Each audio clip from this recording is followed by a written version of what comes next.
Greetings, greenhouse people. This is going to be fun because I think that the trend we've seen in tropical and foliage plants over the last few years is exciting. We've heard about plant parents, who are the folks who care for plants the same way they care for a pet, and even children to some extent, and the younger generations of gardeners, as well as plenty of others in the same houseplant tribes, flocking to garden centers and non traditional horticulture retailers like urban plant shops and even farm markets in search of some interesting houseplants that they see on Instagram or TikTok or all over social media. And wholesale growers and retailers who've been riding the trend have seen significant growth in terms of both interest and sales. And thankfully, the trend doesn't seem to be fading. So if you're not in the game yet, you really haven't missed the wave. But on the other hand, what I'm seeing out there is that the hot plant of the day seems to change really rapidly. So staying aware of the different genera and having a wide range of different plants available seems pretty critical. I'm Bill Calkins, host of Tech on Demand, and that's exactly why I'm calling on my buddy Andrew Britten, a tropical and foliage expert, to help us all understand the most common genera available and run through a pretty long list of A to Z tropical and foliage plants to help you understand how to produce them. Andrew has an impressive resume built as a head grower, production manager, technical advisor, and sales manager for some of the largest and most cutting edge greenhouses in North America. And he has produced and grown dozens of genera. And he's here to share everything from plant origins and varieties available to types of starter material and brief cultural best practices. So, in order to make this as digestible as possible, I'm going to ask Andrew to run through about 35 genera, and then I'm probably going to take this presentation and break it down into a few different episodes to keep it a little bit more digestible. And these plant-specific episodes will serve to complement his previous talks covering pests, diseases, and the different types of starter material available, and that you really need to know about when producing tropical and foliage plants. But that's really enough out of me. Welcome, Andrew. How are you doing today? Doing great. Thanks for having me. Awesome. Well, it is time to get down to business and learn about the most common tropical and foliage plants. So why don't you share your screen and take it away and work your way through the alphabet in tropical and foliage plants. Sounds good, Bill. Well, I want to first start off by saying I do have a fairly good list of common genera on the foliage side of things, but please understand that by no means is this a full list. There's a lot of items out there. Some that are also very popular just couldn't make the list and make it in enough time that we could make the presentation. So with that in mind, let's jump on in. So one of my favorite plants are Aglaonemas. They're also referred to as a Chinese evergreen. They're very good in low light environments, relatively easy to grow.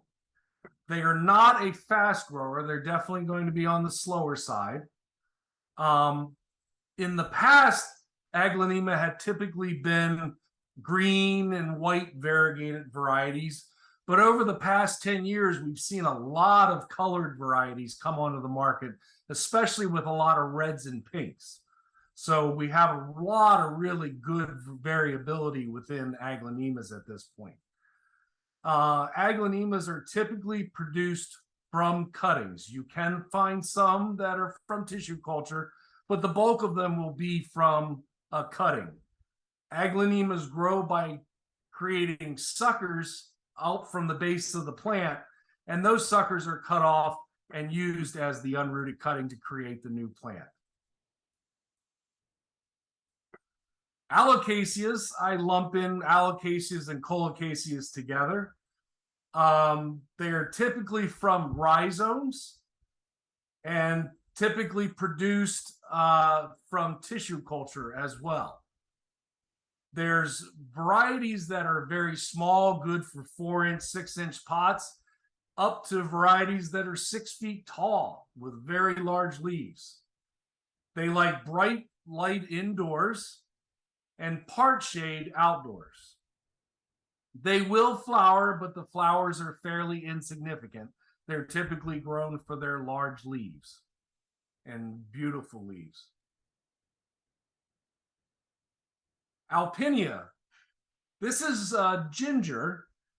Typically, the flowering variety is either a red color or a pink color, but there's also a variegated ginger on the market as well that's predominantly sold for its foliage, not for its flowers. It's a very unique plant. As it flowers, it actually forms pups on the flowers, and then those pups are taken off to create new plants. Over time, they will produce a rhizome, and like I said before, they're typically produced from pups. They will also sucker from the ground.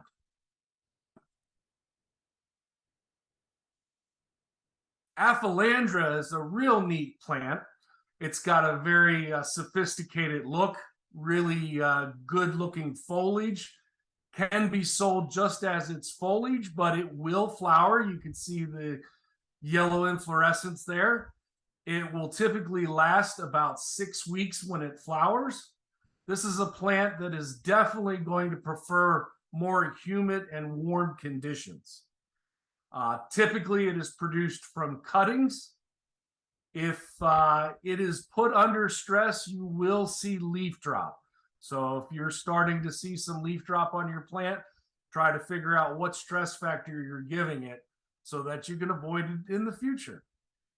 It is slow growing, but in time, it can eventually reach a couple feet in height. Aralias. This is a Ming Aralia here. Typically, it is a small variety. There are other Aralias out there that get much, much larger. Typically a slow grower for this one. Some of the larger varieties are much more rapid in growth. They can be used as a bonsai. They really do make a lot of great character in their roots. They do best between 65 and 85 degrees. It is a tropical, preferring a humid environment. If you can't keep enough humidity, it's a good idea to mist your plants to keep the humidity up for them.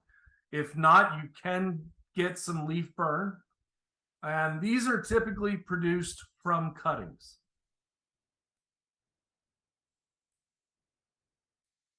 Bromeliads is a really big category in the tropical and foliage. They're grown both, some for their foliage and others for their flowers, depending on the variety. They're typically produced either from tissue culture or from cuttings. There's a very wide variety of colors available, as you can see in the photo there. There are varieties both for indoor production as well as outdoor production. I have probably about 500 bromeliads in my yard, so you can tell I like them quite a bit. And once it flowers, the mother plant will die, but it will typically pup off of that initial mother plant stem. Calatheas have really grown in popularity over the last several years. They're commonly known as the peacock plant. They come in a very wide selection of varying colors as well as leaf size and shape. They definitely cannot tolerate cold temperatures. They do like low light requirements and are relatively quick growers. They like a lot of water, but don't like to be waterlogged and will prefer an environment with 50% humidity or higher. Chlorophytum. I imagine everybody watching this video at some point has had a spider plant in their collection of plants. It is typically produced from pups that are growing off of the mother plant. It's one of the easiest house plants to grow. There's many different varieties available that vary in size and variegation. Some solid green, some green and white, some white and green, depending on where the margin is. They do prefer bright light and are relatively quick growers.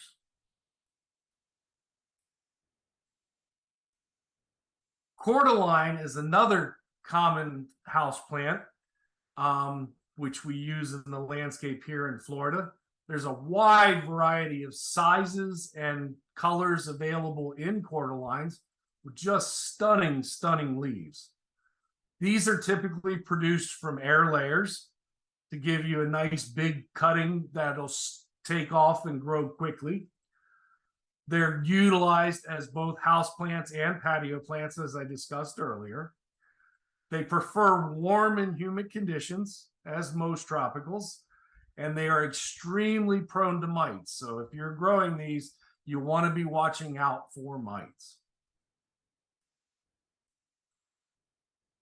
Crotons are absolutely beautiful. They have a wide variety of coloration within their leaves, many different varieties with different leaf shapes and sizes. They also prefer warm and humid condition, and like the Cordyline, they're prone to spider mites. Indoors, they like bright indirect light, but outdoors can be grown in sun or shade. These are typically produced from cuttings. Cycas. This is a pretty common plant in the South. They're produced from an actual cycad bulb that is produced offshore, dug up, and then the bulb is sent to the States and then rooted in here. They're a fairly slow grower, very drought resistant. They can be used both as a house plant or in the landscape in warm environments, and they are unfortunately very prone to scale.